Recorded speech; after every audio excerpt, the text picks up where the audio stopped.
کہانی میں خوش آمدید۔ آج کی کہانی میں آگے بڑھنے سے پہلے اگر ابھی تک آپ نے ہمارے چینل کو سبسکرائب نہیں کیا تو جلدی سے چینل کو سبسکرائب کر لیں تاکہ آپ کو ایسی ہی کہانیاں وقت پر ملتی رہیں۔ اس سے پہلے کہ وہ مجھے کمرے کے اندر دھکیل کر کمرہ بند کرتا، میں نے فوراً اپنا دماغ چلایا اور اظہر کو دھکا دے کر باہر مین گیٹ کی طرف نکل گئی۔ وہ تینوں میرا پیچھا کرنے لگے۔ ابھی غلام محمد اتنی دور نہیں گیا تھا کہ میں نے اسے پکارا۔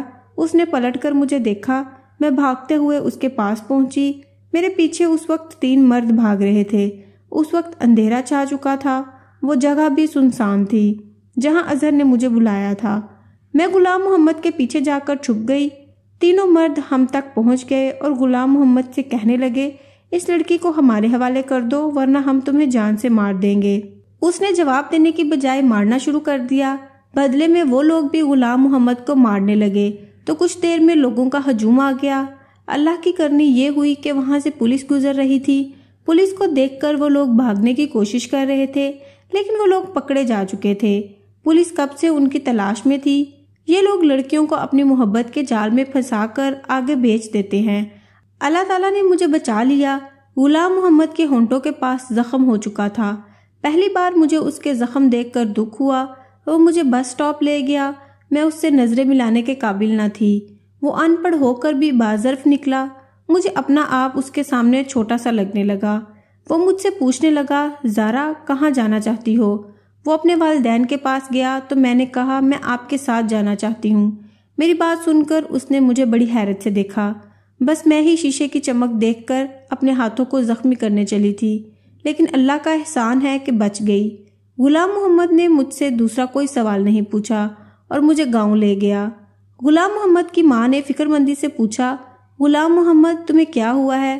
وہ کہنے لگا، بس سے اترتے وقت گر گیا تھا اس لیے چوٹ لگ گئی۔ یہ سن کر میں اپنے اندر بہت شرمندگی محسوس کر رہی تھی۔ میں نے اپنے شوہر کو کیا کچھ نہیں سنایا تھا لیکن اس نے میرے ساتھ اب تک بھلائی کی تھی۔ کچھ دن تو میں اس سے نظر نہیں ملا سکی۔ اپنے اندر خود کو لعنت ملامت کرتی رہی۔ وہ اب بھی آدھی روٹی کھا کر میرے پاس سے اٹھنے لگا تو میں نے اسے روک لیا۔ میں نے کہا، آپ کھانا ٹھیک سے کیوں نہیں کھاتے؟ روزانہ آدھی روٹی کھا کر کیوں اٹھ جاتے ہیں؟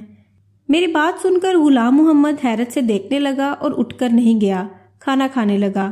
اندر سے میں پوری طرح ٹوٹ چکی تھی، اس لیے میں چاہتی تھی کہ مجھے وہ خود سے معاف کر دے لیکن وہ چپ تھا۔ دن رات وہ میرے کمرے میں آتا جاتا۔ ایک دن میں ہمت جمع کر کے اس کے سامنے بیٹھ گئی۔ میں نے کہا، غلام محمد مجھے معاف کر دو، میں نے آپ کو سمجھنے میں غلطی کر دی۔ میں نے روتے ہوئے اپنی غلطی کا اعتراف کیا تھا لیکن وہ اب بھی خاموش تھا۔ اس نے مجھے چپ کروایا اور اپنا تکیہ اٹھا کر زمین پر سونے لگا۔ میں نے کہا، آپ کی جگہ یہاں نہیں ہے، آپ سو جائیں۔ میں جانتی ہوں کہ میری غلطی چھوٹی نہیں ہے، بہت بڑی ہے۔ میں نے آپ کا بہت دل دکھایا ہے لیکن آپ نے ابھی تک اپنا اعلیٰ ظرف مجھے دکھایا۔ ہو سکے تو مجھے معاف کر کے مجھے سینے سے لگا لے۔ لیکن نہ جانے کیوں وہ مجھے ٹکٹکی باندھ کر دیکھ رہا تھا۔ اس کی خاموشی مجھ سے دیکھی نہیں جا رہی تھی۔ میں نے کہا، غلام محمد کچھ تو کہو، آپ جو بھی ہو مجھے ڈانٹ دو، اپنا غصہ مجھ پر نکال دو لیکن مجھے معاف کر دو۔ میں منت سماجت پر اتر آئی۔ ہماری شادی کو 6 مہینے گزر چکے تھے۔ شادی کے بعد اس نے میرے لیے جو چپ کا تالا غلام محمد نے اپنے ہونٹوں پر لگایا، میری منت سماجت رونا دھونا بھی کام نہ آیا۔ صبح کو کچھ کاغذات اس نے میرے ہاتھ پکڑا دیے۔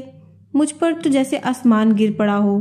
میں نے غلام محمد کے سامنے منت سماجت کی، اس کے سامنے رونے لگی۔ غلام محمد کہنے لگا، تم پڑھی لکھی ہو، اسے پڑھ کر اس پر سائن کر دینا۔ یہ کہہ کر وہ کمرے سے باہر نکل گیا۔ آدمی کے دل سے اتر جانے کے بعد عورت اپنی غلطی پر چاہے جتنی بھی معافی مانگ لے اسے وہ عزت نہیں ملتی۔ شاید شوہر سب کچھ برداشت کر لیتا ہے، بس دوسرا مرد برداشت نہیں کر سکتا۔ میں کاغذ ہاتھوں میں لے کر پھوٹ پھوٹ کر روتی رہی۔ میرے میں اتنی ہمت نہ ہوئی کہ کاغذ کو پڑھ سکوں۔ میں نے سوچ لیا تھا کہ رات کو غلام محمد کے پاؤں پکڑ کر معافی مانگ لوں گی تاکہ طلاق نہ لوں۔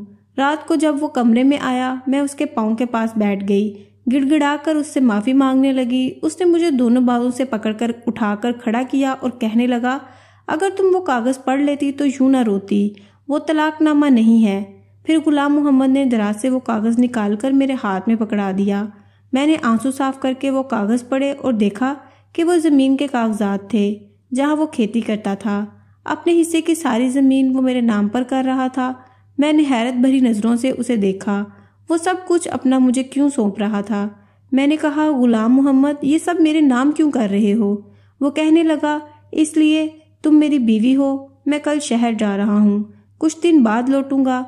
غلام محمد نے میرے لاکھ منع کرنے کے بعد کاغذات پر سائن کروا لیے۔ اگلے دن وہ شہر چلا گیا۔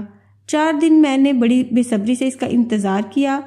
وہ واپس تو آیا، لیکن گھر میں شور مچ گیا۔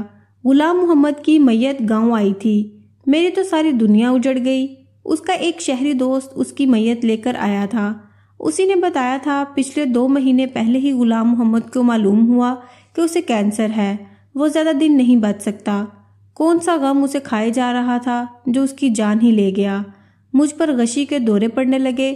2 دن بعد میں نے ہوش سنبھالا تو ایک خط مجھے میری ساس نے دیا اور کہا کہ دوست نے دیا ہے جو غلام محمد نے تمہارے نام لکھا تھا۔ یہ سن کر مجھے بہت تعجب ہوا۔ میں نے پوچھا، غلام محمد تو لکھ نہیں سکتا، وہ تو ان پڑھ تھا۔ غلام محمد کی ماں کہتی، تمہیں کس نے کہا ہے کہ غلام محمد ان پڑھ ہے؟ گاؤں کے اسکول میں 10 جماعت پڑھی تھی اور اس کے آگے بھی پڑھائی کی تھی اور ساتھ ہی ساتھ اپنے باپ کا بازو بھی بن گیا۔ میں تو یہ سن کر دنگ رہ گئی۔ میں تو شادی سے پہلے کبھی گاؤں بھی نہیں آئی تھی۔ خالہ کہنے لگیں، تمہیں غلام محمد بچپن سے ہی چاہتا تھا اور کہتا تھا، ماں مجھے بھی آگے پڑھنا ہے، کل کو جب وہ میری بیوی بنے تو لوگوں کے سامنے اسے یہ شرمندگی نہ اٹھانی پڑے کہ اس کا شوہر ان پڑھ ہے، جاہل اور گوار ہے۔ مجھ پر یہ باتیں کسی ہتھوڑے کی طرح لگ رہی تھیں۔ آج تک مجھے غلام محمد نے یہ نہیں بتایا تھا کہ وہ پڑھا لکھا ہے۔ میں نے وہ خط لیا اور پڑھنے لگی۔ اس میں لکھا تھا، زارا، میں نے آج تک تمہیں یہ نہیں بتایا کہ میں پڑھا لکھا ہوں، کیونکہ تعلیم حاصل کرنا ہر انسان کا حق اور ضروری بھی ہے۔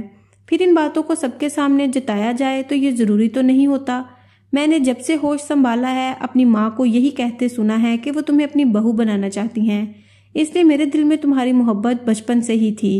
جیسے جیسے عمر بڑھتی گئی میری محبت بھی پروان چڑھتی رہی۔ مجھے جب بھی اماں یہ کہتی زارا پڑھ رہی ہے تو مجھے بھی پڑھائی کا شوق ہونے لگا۔ جب وہ یہ کہتی کہ زارا کو کھانے میں یہ چیز پسند ہے تو مجھے بھی وہی چیزیں کھانے میں اچھی لگنے لگی۔ غلطی سے میں تم سے عشق کر بیٹھا، اس لیے شادی کی رات ہی سب برداشت نہیں ہوا۔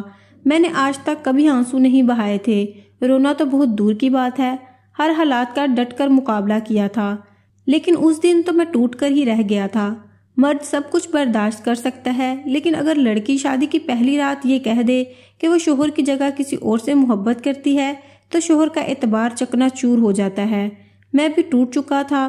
میں نے تم سے محبت بھی بہت ٹوٹ کر کی تھی۔